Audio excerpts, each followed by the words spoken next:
Bila Anda ke Cirebon, jangan lupa singgah ke Keraton Kasepuhan Cirebon. Ini merupakan salah satu keraton yang tertua di Jawa Barat dan merupakan simbol dan simpul ya perjalanan sejarah Islam masuk ke Nusantara yang sangat-sangat penting. Nah, di area Keraton Kasepuhan ini yang dibangun ya sejak abad ke-15 ada di atas 25 hektar lahan dan dalam sejarahnya ini merupakan pusat dari berkumpulnya berbagai budaya dan juga tradisi. Di sini tentu saja ada budaya Jawa, ya, Sunda, dan juga Tionghoa dan Eropa dan semua tumbuh berkembang secara harmonis dan merupakan cikal bakal dari kebinekaan Nusantara itu sendiri. Insight with Desi Anwar kini akan melihat secara langsung belajar tentang sejarah dari Keraton Kasepuhan Cirebon ini dan juga sejarah bagaimana Islam masuk ke Nusantara.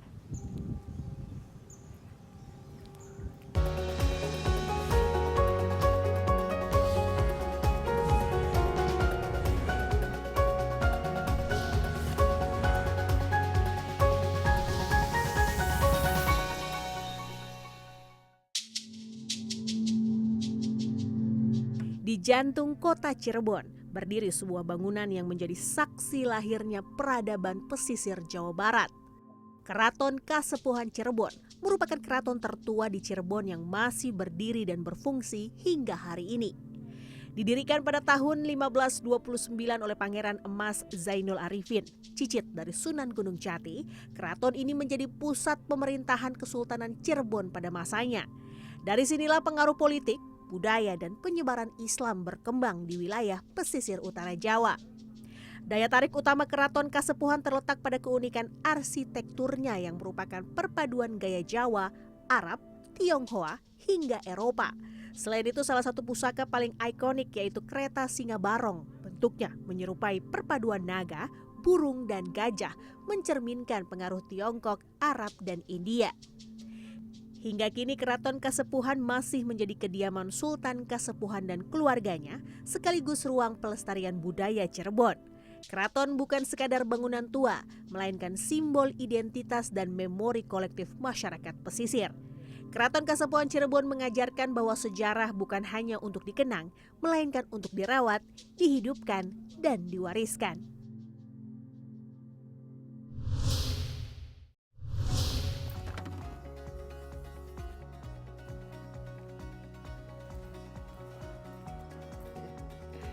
Halo Pak Gumular, apa kabar? Senang sekali ini kita berjumpa dengan Pangeran Raja Gumelar Surya Diningrat ini sebagai Patih Sepuh Keraton Kasepuhan Cirebon. Terima Wow, kasih. gelarnya luar biasa, panjangnya. Nah, kita Insight with Desi Anwar kali ini berada di Keraton Kasepuhan Cirebon dan tentu saja kita ingin sekali belajar mengenai sejarah dari keraton ini, tapi juga maknanya, signifikansinya terhadap peradaban khususnya ketika Islam mulai masuk ke Nusantara. Seperti kita ketahui, mungkin teman-teman yang sudah pernah ke Cirebon ini merupakan salah satu destinasi wisata di yang Jawa penting Barat, betul. Dikunjungi. Berdiri sejak tahun 15 Di abad 15. 26. Iya, untuk Keraton Kasepuhannya. Untuk Keraton Kasepuhannya, tapi coba bisa cerita nggak? Ini auranya ini kerasa sekali Kerasa di lagi ya, sini. Mbak. Kerasa sekali energinya. Betul. Bisa cerita sedikit mengenai silsilah keluarganya, kesultanannya juga, dan sedikit mengenai arsitektur serta kebudayaan dan peradaban yang dibangun di sini. Iya, terima kasih. Assalamualaikum warahmatullahi wabarakatuh. Terima kasih Mbak Desi berkenan mampir di Keraton Kasepuhan Cirebon. Suatu kehormatan bagi kami dan keluarga. Nah, ini adalah salah satu peninggalan sejarah yang salah satunya yang ada di Jawa Barat, di mana cikal bakal keraton itu adalah pada saat abad ke-14. Yang mendirikannya itu putra dari Prabu Siliwangi, yaitu Pangeran Walangsungsang. Jadi putra pertama dari Prabu Siliwangi, Kerajaan Pajajaran. Jadi beliau datang ke sini kurang lebih di abad 14. Jadi cikal bakal keraton itu beliaulah yang mendirikannya, Ua dari Sunan Gunung Jati. Jadi setelah itu Uanya menyampaikan amanatnya lagi ke ponakannya yaitu Syarif Hidayatullah yang bergelar Sunan Gunung Jati untuk meneruskan memimpin Cirebon menjadi sultan atau raja. Karena beliau mungkin dianggap cakap untuk memimpin atau meneruskan dari tongkat estafetnya dari uanya begitu. Nah, saat itu Kesultanan Cirebon itu seperti apa? Apakah sudah istilahnya tuh berjaya gitu dari saat itu? Oh belum. Belum. Pada saat sama itu kan sekali. sebelum Islam masuk kan ada peradaban dari penganut agama Hindu atau Buddha yang menganut animisme dan dinamisme. Jadi pada saat itu mendirikan keraton adalah tujuannya untuk syiar Islam pada saat itu. Karena pada saat itu kan Islam belum masuk, kurang lebihnya. Nah pada saat itu tujuannya mendirikan keraton adalah untuk syiar Islam. Tujuannya dengan mengajak masyarakat yang memang pada saat itu tidak mengikis langsung penganut yang dulu. Jadi syiarnya dengan cara ada kesenian atau gamelan dengan wayang.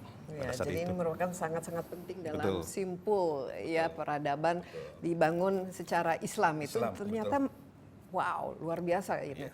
Cirebon di Nusantara ini merupakan suatu istilahnya bagian sejarah Islam yang sangat penting di Nusantara dan akhirnya salah di satunya. Indonesia. Tapi sampai sekarang ini kan masih saya lihat ini masih kokoh, masih dipertahankan dan masih istilahnya memiliki makna tersendiri nih. Bagaimana setelah itu sejarahnya itu dari sultan ke sultan berikutnya sampai akhirnya ke keluarga pangeran sendiri.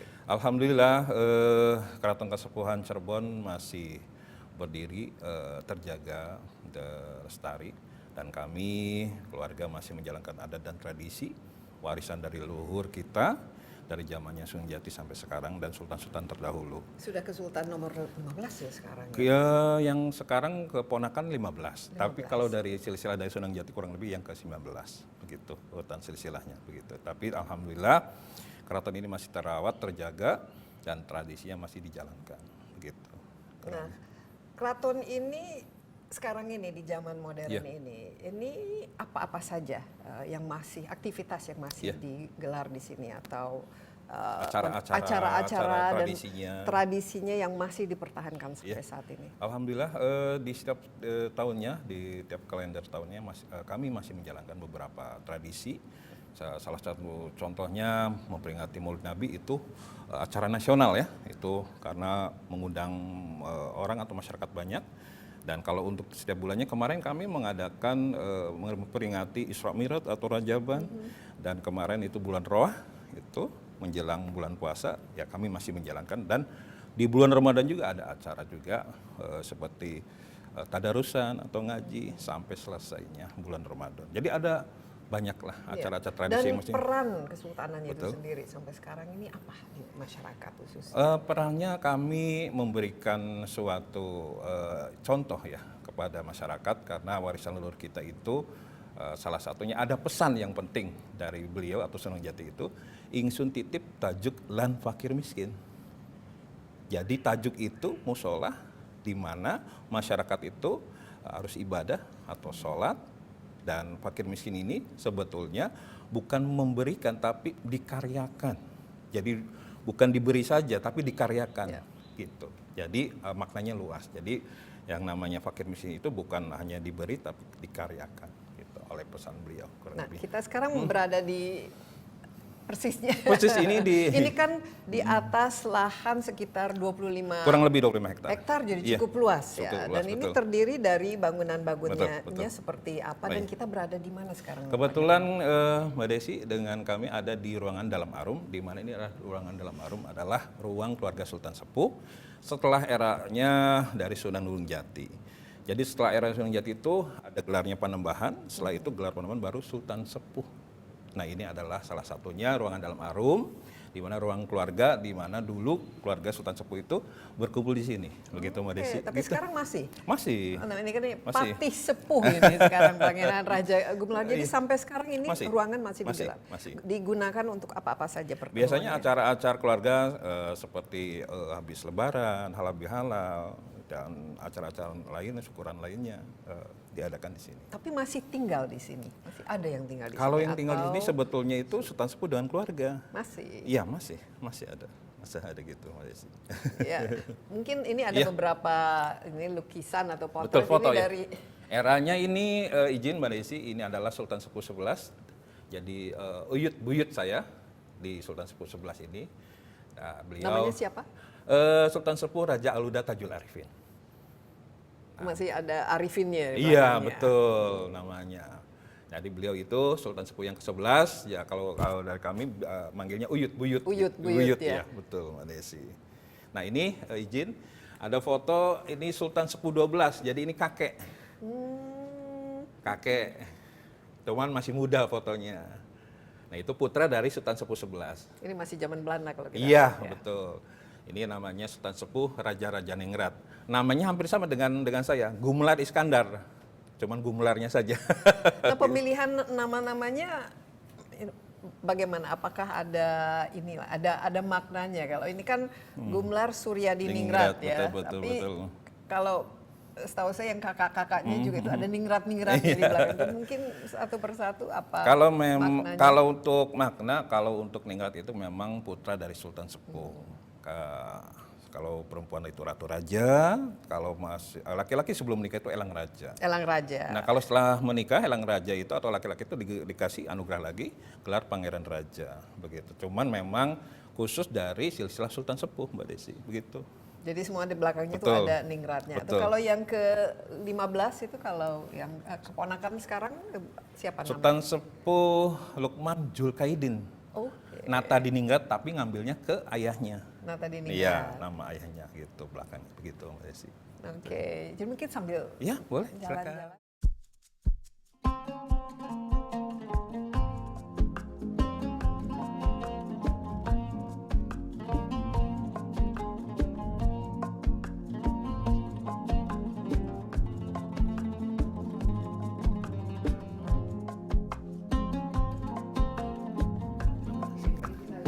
Nah, ini Kalau ini adalah kakak Sultan Sepuh 14, Pangeran Raja Adipati Arif Natadiningrat. Itu kakak saya, putra pertama dari Sultan Sepuh. mirip ya. Mirip ya. Pangeran sendiri anak keberapa? Saya paling kecil, saya nomor 6. Nomor 6, paling kecil. Iya. Iya, Mbak Desi. Ada berapa pria dan berapa perempuan? Kalau untuk bersaudara, laki-laki ada 4, perempuannya ada 2. Perempuannya ada 2. Jadi ada 2 yang istilahnya itu ratu. Iya, Raja. Ratu Raja, betul Mbak Desi. Tapi nanti kita ketemu dengan Oke. salah satu dari Iya. ratu rajanya ya.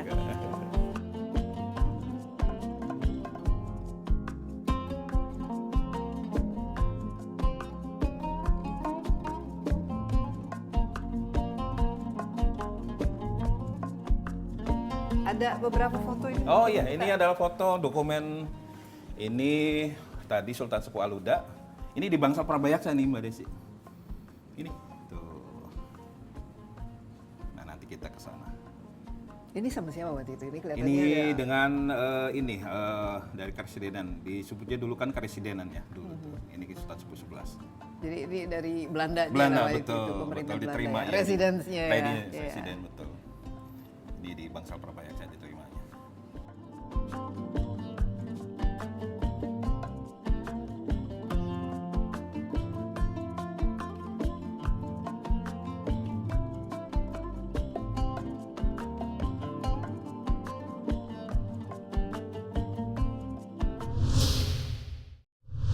Kita lihat ini tahtanya tadi ya. Iya, tahtanya itu di sini. Nah itu di tengah di kursi Gilang Gading Kencana. Kita nggak boleh naik ke atas ya. Sebetulnya tidak boleh. Kalau Iya. misalnya ini boleh nanti sambil ini.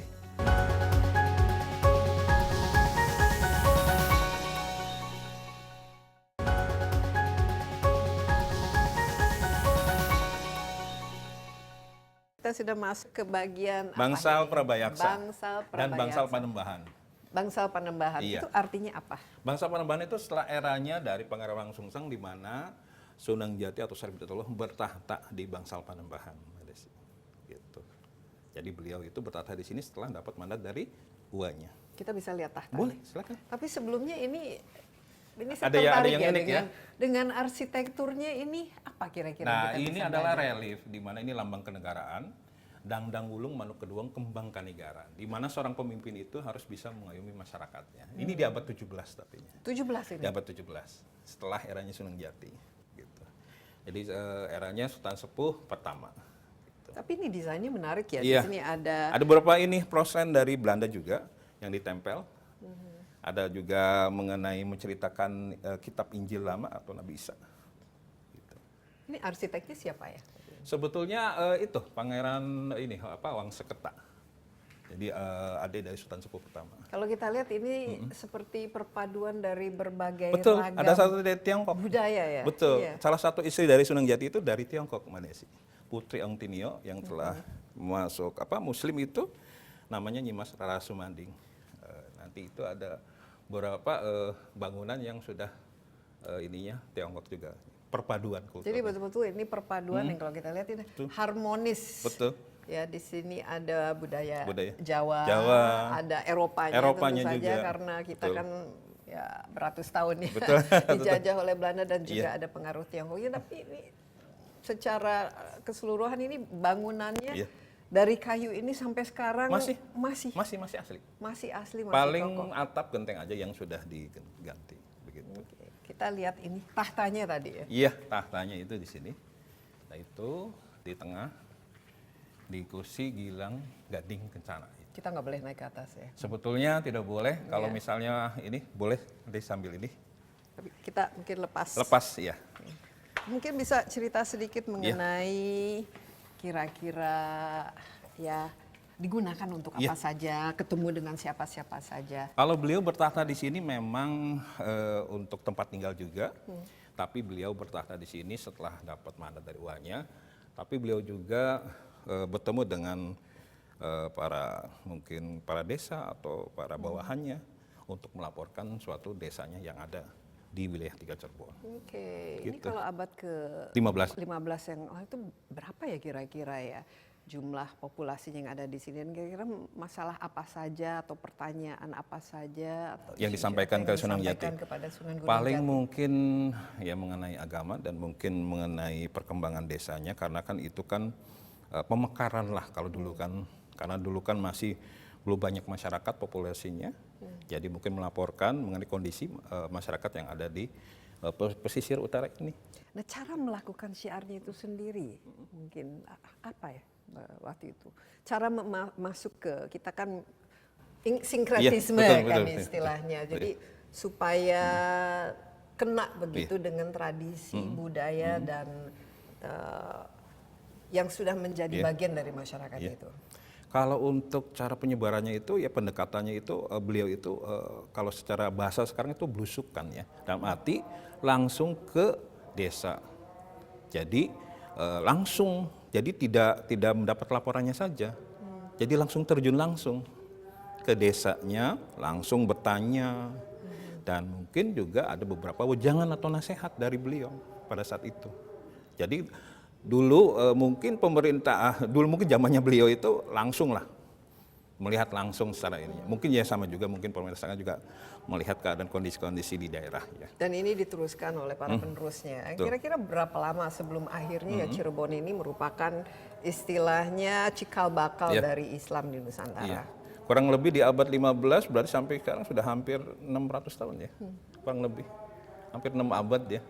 Untuk perjalanan proses dari sebelum peradaban Islam dan udah Islam masuk di abad 14, 15 diteruskan dengan para wali yang pernah kumpul di Cirebon, ya kurang lebih hampir 6 abad. Dan dengan Belanda, pihak Belanda waktu betul. itu saat itu bagaimana hubungan?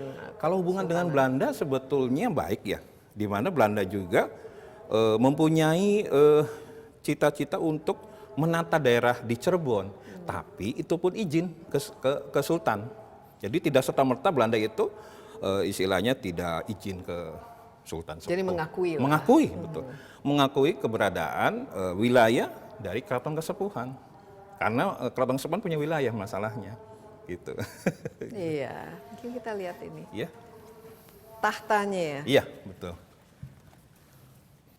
Nah, ini adalah meja dan kursinya di mana kita bisa bayangkan ini. iya, betul. Beliau Sunan bertahta, Gunung iya. Jati bertahta di Betul, sini. Iya. Dengan pada saat zamannya beliau itu. Ini kita bayangkan Iya. masyarakat Betul. berdatangan. Iya. bertemu. Gitu. Cuman harinya itu kebetulan ada hari yang bukan khusus ya sebetulnya. Kebetulan sampai sekarang diinikan oleh masyarakat Cirebon yaitu Kliwonan. Dulu laporan ke Sunan Jati itu harinya itu malam Jumat Kliwon. Seba itu silaturahmi ke beliau. Jadi ada hari-harinya. Betul. Jadi sekarang masyarakat Cirebon itu terkenalnya kalau sekarang di Cirebon tuh Kliwonan. Jadi sampai sekarang itu masih diteruskan. Masih. Ini masih digunakan nggak sekarang? Kalau ini Sultan? enggak, Sudah tidak. tidak. Paling Sultan kan ada ini Iya. ruangannya lagi. Jadi sekarang di ruangan Iya, yang betul. lebih modern. modern. Ini juga kelihatannya kursinya juga istilahnya harus dijaga ya, Jaga betul. dilestarikan. Kan? Tapi kalau di sini paling dipergunakannya untuk acara tradisi yaitu peringatan Maulid Nabi di sini. Acaranya di sini. Jadi sampai sekarang ini acara-acara yang memang setiap tahun yang khusus tapi di keraton ini apa-apa saja? Selain Maulid Nabi, apalagi? Yang paling peringatan hari-hari besar mungkin ini aja Sawalan setelah Idul Fitri, Grebek Sawal yaitu ziarah ke makamnya beliau. Itu paling itu acara-acara itu. Nah, Oke. kita sambil Boleh. duduk ya ini. Dengan pemerintah ya kami juga mengajukan permohonan untuk maintenance atau untuk pemeliharaan karena kalau dari pengunjung saja kami mungkin tidak mencukupi karena kan beban operasional kami juga kan ada abdi dalam, ada beberapa yang mungkin yang untuk pembayaran untuk listrik atau elektrik dan lain-lain begitu ya.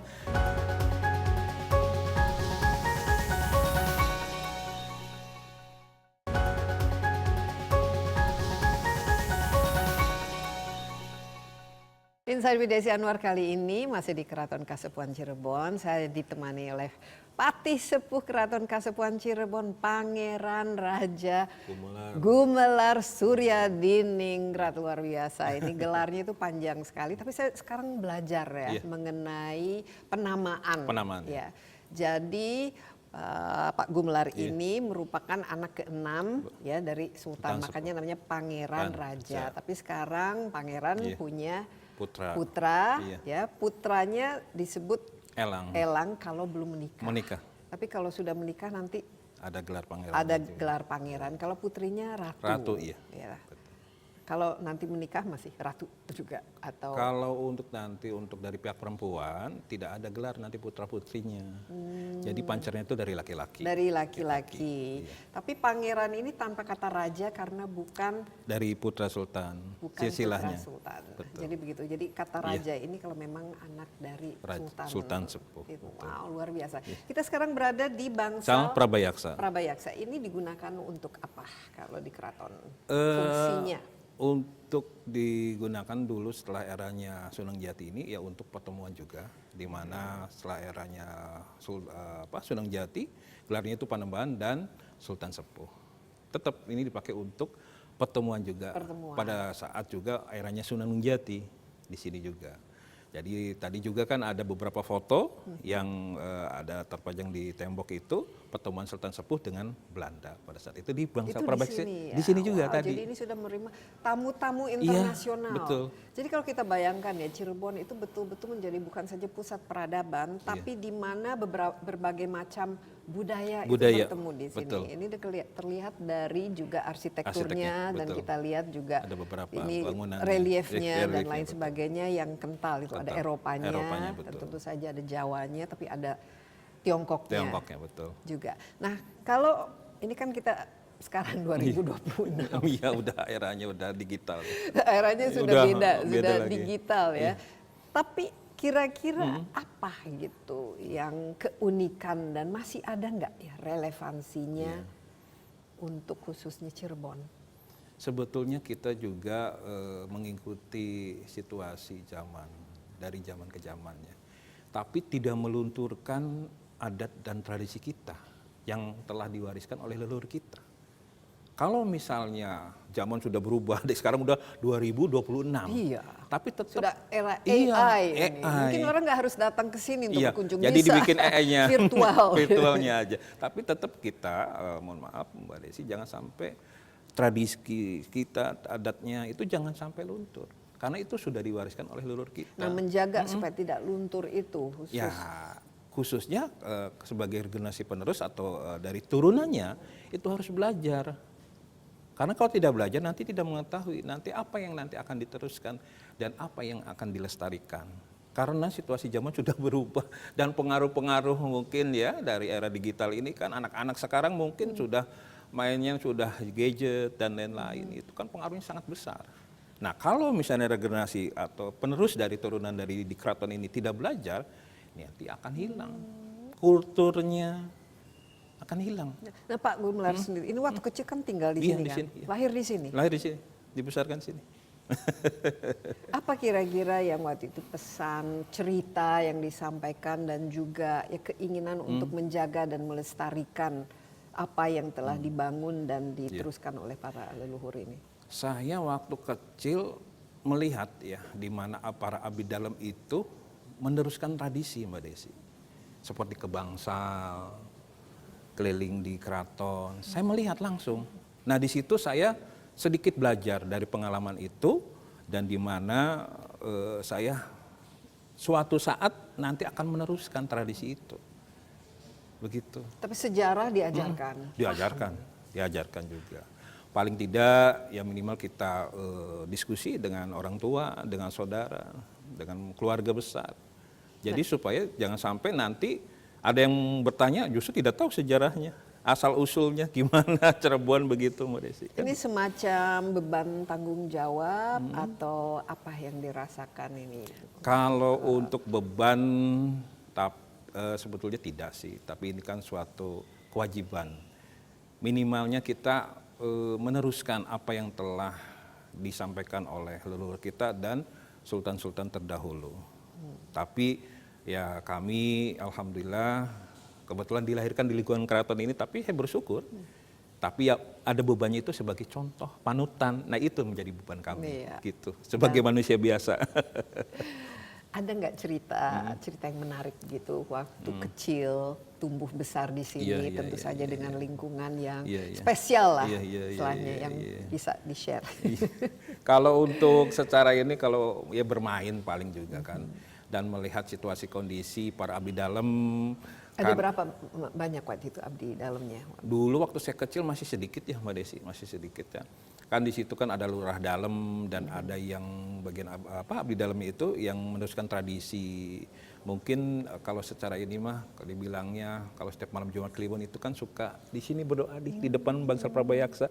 Nah itu ada kesan saya melihat langsung di mana saya itu bertanya itu lagi ngapain begitu kan. Karena saya waktu itu kecil, masih kecil dan mati ya mungkin kurang lebih usia 6 tahun lah gitu. Tapi itu ada keunikan. Ternyata saya bertanya kepada orang tua, itu sedang apa? Nah, terus ya ayah menjawab, itu menjalankan tradisi. Nah, di sini berdoalah di sini. Sambil membakar wangi-wangian begitu. Sedang ngobrol dengan Sunan. Mungkin ya Mbak Desi, mungkin begitu. Jadi ada keunikan dalam arti kejadian itu. Terekam sampai sekarang saya.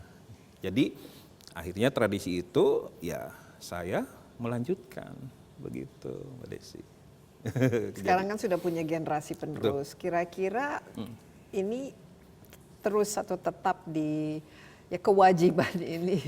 Kalau saya sekarang ini dicekokin ke telinga anak-anak harus. Jadi kepada ponakan yang menjadi sultan sekarang itu harus. Karena saya sebagai paman harus membimbing dan mengarahkan. Jangan sampai nanti kultur atau tradisi yang sudah dari dulu warisan ini akhirnya punah. Justru nanti keraton tidak ada.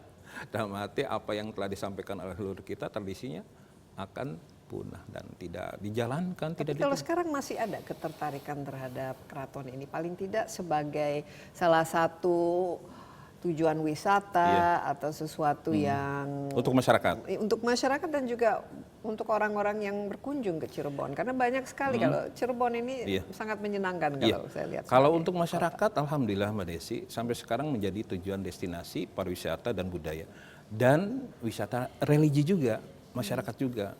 Karena kan kalau untuk di sini kami ada museum juga peninggalan leluhur kita yang masih ada. Itu dibukanya jam 8 sampai jam 5. Nah kalau di atas jam 5 biasanya itu wisatanya religi. Dan biasanya ke keraton awal, yaitu keraton dalam Agung Pakungmati. Gitu. Jadi memang alhamdulillah biarpun sudah tahun 2026 masih ada kunjungan. karena salah satu peninggalan sejarah yang ada di Jawa Barat, begitu budaya dan pariwisatanya. Nah, kalau sekarang kerjasama mungkin dengan Pemda Iya. dan ya masyarakat sekitar Iya. ini kan pasti ada tadi ya disebut ya hubungan Iya, sosial budaya dengan Iya. masyarakat Cirebon ini masih kental, Masih. Kalau untuk dengan masyarakat Cirebon, khususnya mungkin di wilayah 3 Cirebon ini, karena ada beberapa wilayah tanahnya itu tanah wewengkon Keraton Kasepuhan yang dipakai oleh masyarakat. Nah, nanti untuk silaturahminya itu di bulan Maulud, Mbak Desi. Jadi masyarakat itu berbondong-bondong untuk silaturahmi ke Sultan, ke keluarga keraton, untuk membawa hasil bumi. Contohnya apa saja hasil? Contoh beras, mungkin hasil kebun, pisang, dan lain-lain. Seperti ada mungkin ubi. Karena tanahnya itu, tanahnya Keraton Kasepuhan, masih wewengkon keraton. Dan ini apa dihibahkan atau dibolehkan bagi sebagian masyarakat untuk menggunakan? Digarap, istilahnya Digarap. diizinkan lah. Diizinkan. Lah, betul. Ya makanya setiap bulan Maulud itu berbondong-bondong. Jadi sudah tradisinya. Jadi membawa hasil buminya ke Keraton Kasepuhan gitu. Jadi masih ada keterikatan ya. masih. Dengan abdi dalamnya sekarang ada masih banyak. Ya sekarang justru banyak abdi dalamnya, banyak gitu. Beda dengan maksud saya masih kecil ya, masih sedikit lah. Iya, gitu. mungkin ini luasnya sebenarnya berapa yang keratonnya itu sendiri? Kurang Tanahnya kita tahu ya. Kalau 25 luas hektar tanah ya. total itu 25 hektar.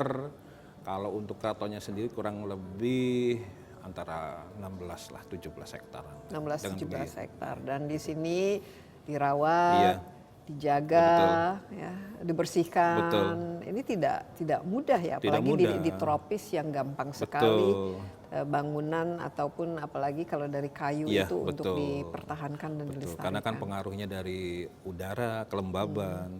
Cuman memang yang tadi disampaikan Mbak Desi, dengan pemerintah ya kami juga mengajukan permohonan untuk maintenance atau untuk pemeliharaan. Karena kalau dari pengunjung saja kami mungkin tidak mencukupi. Karena kan beban operasional kami juga kan ada abdi dalam, ada beberapa yang mungkin yang pembayaran untuk listrik atau elektrik dan lain-lain begitu ya. Nah, kalau untuk maintenance yang banyak itu kita harus mengajukan ke pemerintah. Iya, tapi kan dari keluarga bagaimana ada semacam inilah saweran untuk menjaga, melestarikan? Ya kalau atau? saudara-saudara ya kan semampunya, intinya ada beberapa yang mungkin yang bisa ditangani ya mungkin dengan keluarga. Kalau yang mungkin yang sudah di luar itu dengan kemampuan kita ya kita mengajukan ke pemerintah. Karena ke pemerintah kan ada dinas terkait yang membawahi mengenai cagar budaya. Oke. Pangeran Raja, Iya. terima kasih nih Terima kasih atas banyak. insight-nya sudah diundang sini. Tapi Iya. mungkin kira-kira ada pesan khususnya bagi anak-anak Iya. muda yang Iya. datang sini Iya. berkunjung, mungkin tidak juga Iya. terlalu paham Iya. sejarah Iya. atau Iya. silsilahnya maupun signifikansinya Iya. kenapa Iya. keraton ini perlu kita Iya. pertahankan, apa saja pesannya? Pesannya kami kepada generasi penerus jangan melupakan sejarah intinya. Karena cikal bakal suatu daerah atau asal usul kita kan harus tahu. Nah disitulah jangan sampai melupakan asal usul kita atau cikal bakal suatu daerah. Nah di situ harus dijaga, dilestarikan karena asal usul cikal bakal suatu daerah itu kan awalnya dari mana? Itu kan harus tahu. Seperti di Cirebon cikal bakalnya dari keraton dan seterusnya dan seterusnya. Nah kita harus menjaga, melestarikan sebagai bukti sejarah bahwa leluhur kita itu perjuangannya tidak sedikit kan. Nah itu yang harus menghargai jasa-jasa leluhur kita, Iya. gitu kurang lebihnya. Iya, terima kasih banyak. Terima kasih banyak. Kalau dari saya juga kita harus ya ingat kembali bahwa di sini pertemuan dari berbagai ragam tradisi budaya yang harmonis Iya, betul. tadi dan bisa menjadikan sesuatu yang indah. Indah, Ya, betul. seperti relief itu. Relief, betul. Di situ ada Filosofi, Jawanya, Jawanya, filosofinya, iya. ada Simbol-simbolnya, Eropanya, ada Tiongkoknya, Betul. dan ini merupakan bagian dari sejarah Nusantara ini. Nusantara, betul. Kebinekaan ini Kebinekaan harus kita Tunggal rawat. Ika, betul. Sekali lagi terima kasih. Terima Tapi kasih. sepertinya Pangeran saya perlu melihat museumnya seperti apa Oh, dan silakan, Mbak berbicara Desi. dengan yang mengelolanya Betul. supaya kita tahu apa-apa Iya. saja yang kita bisa lihat di museumnya dan juga mungkin yang kita bisa pelajari Iya. supaya memang kalau ke Cirebon Cirebon, sendiri ya iya. ini jangan sampai melewatkan Keraton Kasepuhan ini. Sekali lagi Insight with Desi Anwar akan segera kembali, tetaplah bersama kami. Selain melihat bangunan, foto-foto dan peninggalan, mereka itu bisa lihat keseniannya dan menikmati kuliner, makanan-makanan kuliner. Dan itu bisa request juga membatik di sini, membatik, melukis topeng. Nah itu kita kembangkan. Malah ada yang request belajar gamelan di sini.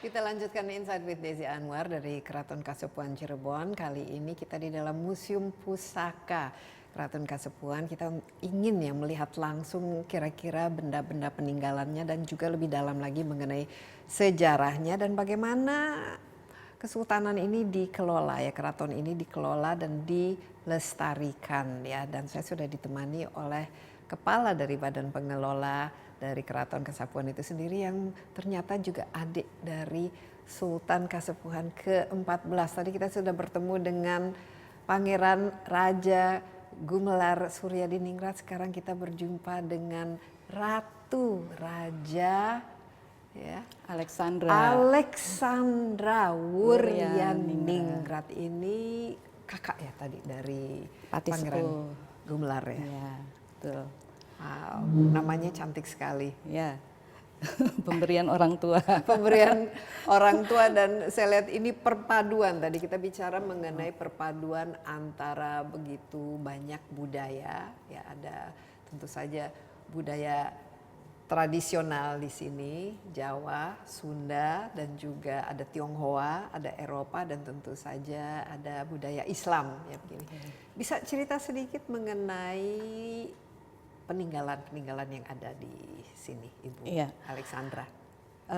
Jadi Museum Pusaka ini ditempatkan di satu gedung yang itu tahun 2017 didirikan di era Sultan Sepuh ke-14. Jadi benda-benda pusaka yang dulunya ditempatkan di bangunan yang sebelumnya itu rasanya kurang aman gitu. Jadi ditempatkan di Museum Pusaka ini yang baru untuk menjaga keamanannya. Karena ini semua asli yang ada di Museum Pusaka. Peruntukannya ya agar wisatawan itu melihat jelas era-era di masing-masing benda-benda pusaka ini.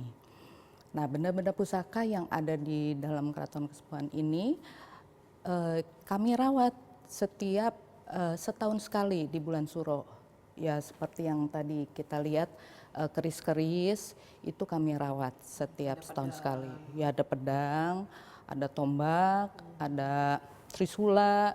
Nah itu semua dirawat. Termasuk kereta Singa Barong ini juga dirawat, dimandikan setiap setahun sekali di bulan Suro.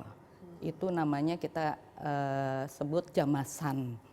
Ya itu tradisi kami di bulan Suro, yaitu jamasan untuk merawat benda-benda pusaka yang ada di Museum Pusaka. Kalau di ini ada inventorinya, berapa benda yang ada di sini? Ada, termasuk naskah-naskah juga ada di sini. Ada berapa kira-kira? Dan ini semua ada catatannya lah. Ada.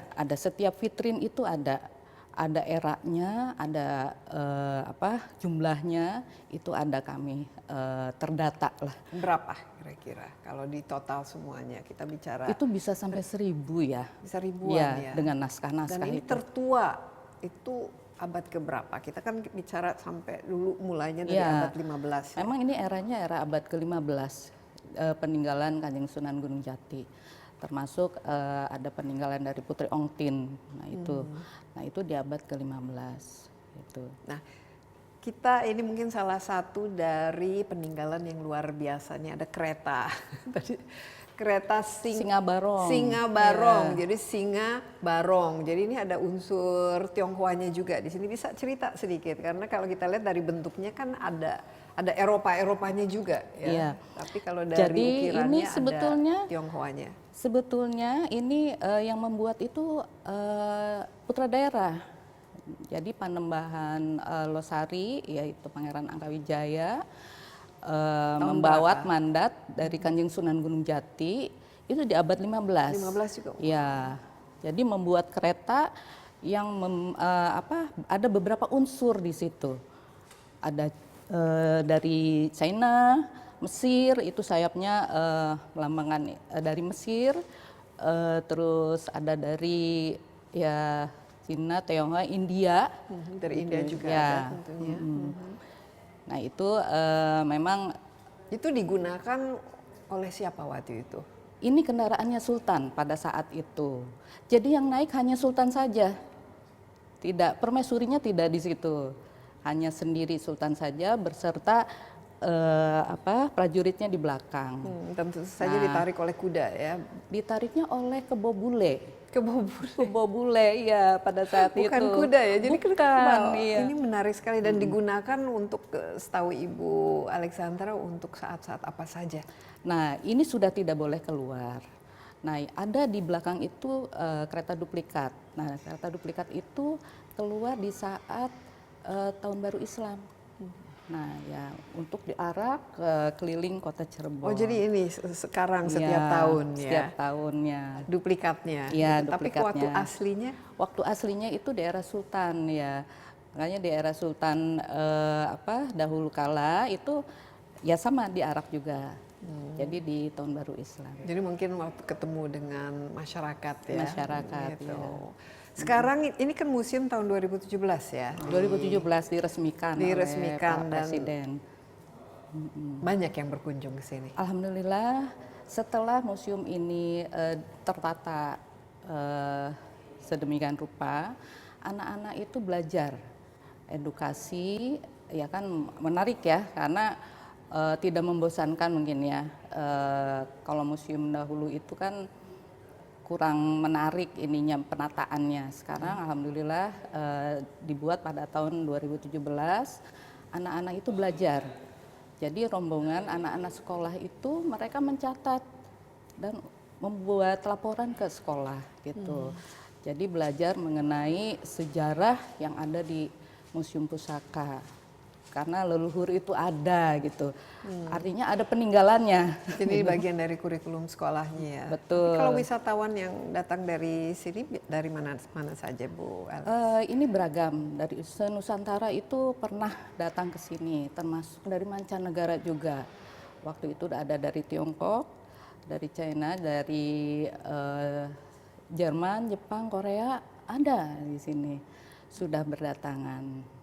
Selain kereta ini apalagi yang benda yang menarik untuk diceritakan? Yang menarik di sini tentunya ada lukisan Prabu Siliwangi di belakang. Gitu. Mereka antusias karena lukisan itu 3 dimensi. Jadi berjalan ke sebelah sini sepertinya matanya melihat ke sini. Jadi gitu 3 dimensi. Nah itu menarik untuk mereka.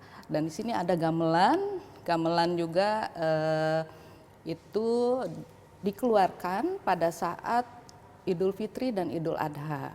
Jadi ditabuhnya itu setahun 2 kali. Namanya gamelan sekaten. Nah itu. Ya ini Ibu Ratu Raja waktu kecil diperbolehkan main sama benda-benda peninggalan ini. Waktu kecil itu yang pastinya saya harus belajar nari gitu. Nah itu salah satu kewajiban untuk putri-putri untuk belajar menari karena seni dan budaya itu harus terus dilestarikan gitu. Sampai sekarang ini ada kegiatan itu? Ada. Waktu itu ada menari gratis untuk anak-anak. Jadi siapapun yang mau belajar nari, ayo gitu. Nah dari anak-anak kecil itu sampai bisa gitu menari. Nah setelah itu kita pentaskan. Gitu. Jadi kegiatannya dari segi budayanya apa yang dilakukan oleh Ibu Alexandra sekarang Yang untuk pasti, menghidupkan dan juga membuat generasi penerus juga tertarik ya, dengan sejarah. Pariwisata di Keraton Kasepuhan itu kita menawarkan paket belajar untuk anak-anak ya. Untuk yang umumnya itu ada paket juga, paket wisata.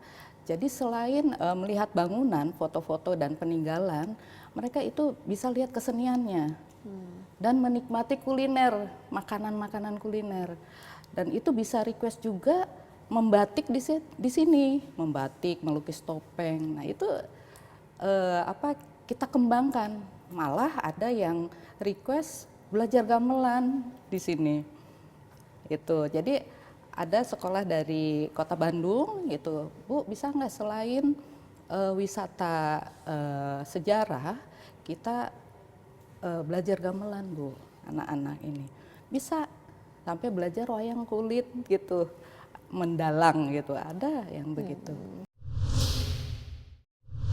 Kami ya memang harus mengikuti zamannya, mengikuti eranya, termasuk Sultan-Sultan juga mengikuti eranya. Makanya ada museum AI, nah itu supaya menarik itu kita tidak. Oh ada museum AI-nya juga ya? Iya ada museum harus AI. kita lihat.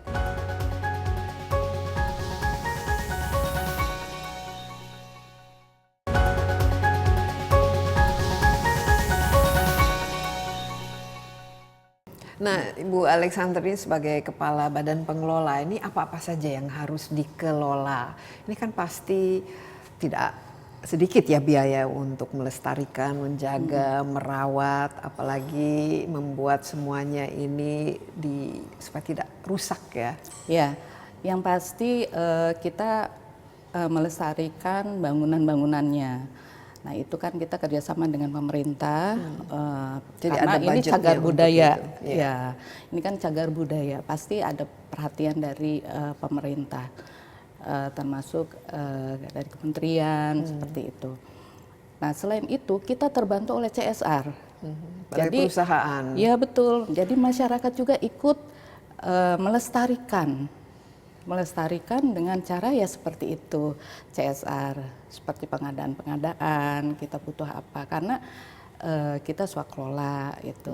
Tapi cukup ini Alhamdulillah. anggarannya. Karena saya lihat ini kan lumayan ya, dari lahannya cukup luas, bangunan apalagi keratonnya itu begitu ya masih harus tetap ya seperti awalnya. Nah ini kan pasti agak sulit untuk dilestarikan ya. Iya, memang bangunan ini ada yang sejaman dan tidak sejaman.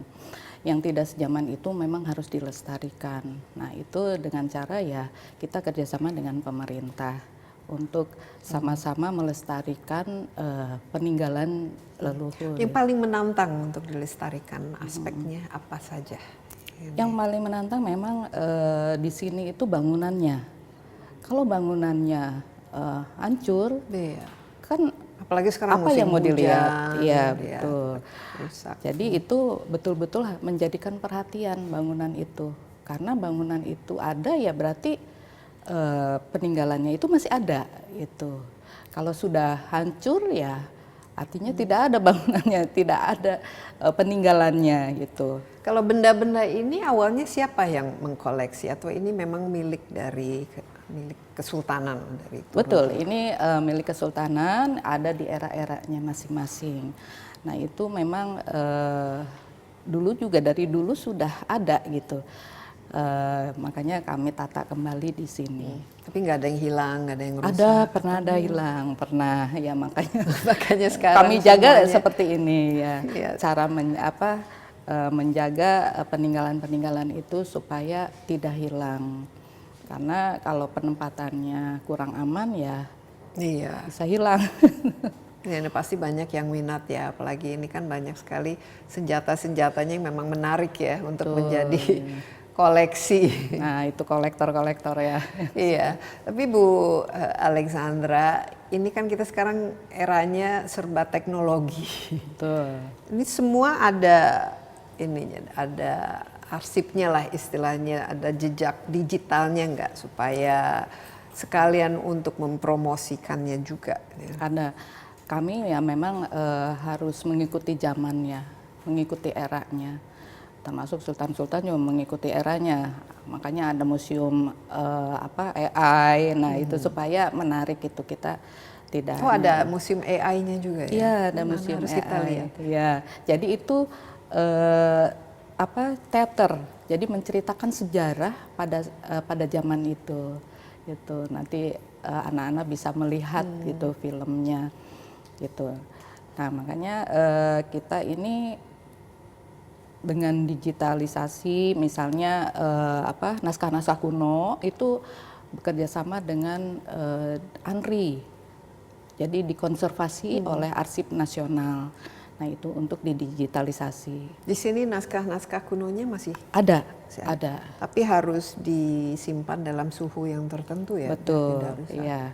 Kami jadi dari Arsip Nasional itu kami diajarkan cara merawat naskah-naskah kuno itu supaya tidak punah, itu supaya tidak hilang tulisannya, gitu. Isinya apa saja naskah kuno itu Bermacam-macam. Ada mengenai pengobatan atau nasihat-nasihat. Nah, di situ dalam bahasa apa? bermacam-macam, ada yang Jawa kuno, ada yang apa namanya tuh, Yang Arab Melayu Arab, juga ya, ada. Pegon, Arab Pegon ada. Nah, sekarang kita melihat ke depan ya, Bu Alex. Kira-kira minat ataupun ketertarikan khususnya generasi yang banyak sekali tergantung dengan gadget ini masih ada nggak relevansinya? Di sini kita selain bangunan juga kita ada medsos. Jadi kita juga punya seperti IG, sekarang kan Ada TikTok, followernya juga, ada ya. ya. Jadi ada kontennya. Ada penting Facebook, ini. ya. Untuk eksis itu harus ada Betul, kontennya. ya. Sampai kan yang datang ke sini kan beragam. Ada YouTuber gitu kan, bermacam-macam. Ada yang hanya berfoto-foto saja, seperti anak-anak yang sudah wisuda dengan keluarganya dibawa ke sini untuk berfoto. Nah, itu swafoto juga Nah, ini penting ini menarik. sekarang cari buat foto op di selfie spot itu harus ada. Iya, prewedding juga. Nah, itu di sini Ya paling nggak mereka inilah ingin menggunakan latar belakang yang berbeda ya. betul ya. Kalau per minggu ada bisa berapa jumlah wisatawan yang Per minggu ya. Kemarin atau saja per bulan atau ada datanya ada. statistik? Yang tahun kemarin aja 105.000 per tahun. Tahun. Wow. Ya. Nah, kemarin waktu hari Sabtu malah 700 orang. Hari Sabtu satu hari aja yang kemarin nih gitu.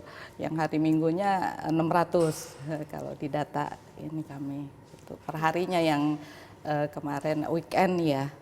Jadi beragam memang, kita tidak tentu kunjungan-kunjungan itu. Baguslah karena ini bisa menjadi pemasukan juga ya. Betul Untuk ya, karena untuk keraton. perawatan. Perawatannya kalau diangkain kira-kira berapa yang dibutuhkan ya untuk Tidak ternilai sepertinya. tidak ternilai ya.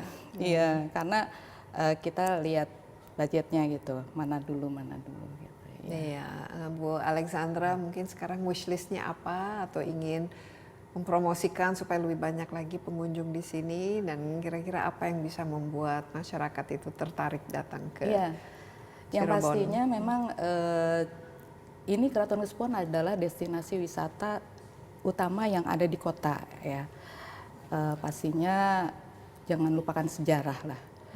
Apalagi untuk anak-anak karena leluhur kita ada karena ada leluhur gitu.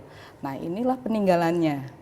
Jadi jangan lupa akan sejarah gitu. Baik, sekali lagi terima kasih banyak ya dan semoga juga dengan adanya Insight with Desi Anwar ini menginspirasi bagi teman-teman untuk datang dan mengunjungi Keraton Kasepuhan Cirebon ini karena ini merupakan ya cikal bakal dari sejarah masuknya Islam ke Nusantara dan luar biasa ya kalau kita pikir-pikir ini semua peradaban ada di sini dari Mesir, dari China ya Tionghoa, tentu saja dari Hindu juga ada dan dari Eropa juga ada sehingga betul-betul merupakan istilahnya sesuatu kekayaan dan kebanggaan, kebinekaan yang perlu kita rawat. Sekali lagi terima kasih Bu Ratu.